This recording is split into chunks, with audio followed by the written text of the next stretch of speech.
the entire system. Originally, public housing wasn't meant to be an investment. You couldn't sell your flat on the open market. If you moved, you sold it back to the government at a depreciated price. You paid for shelter, used it, and moved on. That kept prices stable and predictable.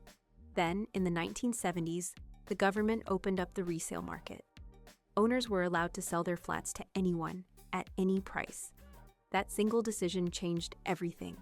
Suddenly, location mattered more than lease age. An older flat near a subway station became more valuable than a brand new flat far away.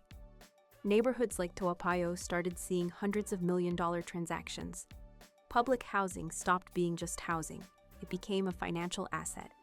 Fast forward to today, a $1 million public housing flat with 80-plus years left on the lease means monthly payments of around $4,000 to $5,000 for decades. That's close to half the median household income for government housing.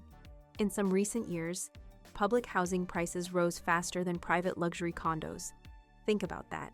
The apartments designed to keep housing affordable became better investments than actual luxury real estate. If you're a young couple today, you're stuck between two bad options. You can apply for a subsidized new flat and wait 3 to 5 years, assuming you even win the lottery. Or you can buy resale immediately and pay full market price. The gap between subsidized prices and resale prices can be hundreds of thousands of dollars. That gap doesn't come from nowhere. It comes from younger buyers transferring wealth to older ones. This is where the system starts to contradict itself. Singapore loves to point to its high home ownership rate as proof of equality.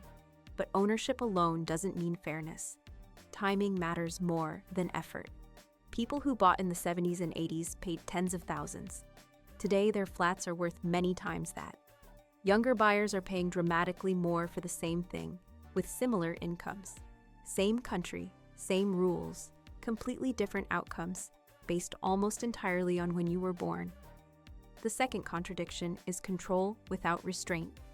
The government owns the land, builds the flats, sets the rules, and still allows public housing to be traded like a speculative asset.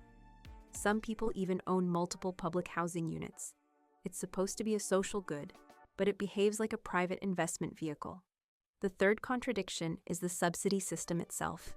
It rewards patience, not need. If you can wait years and gamble on a lottery, you get cheaper housing.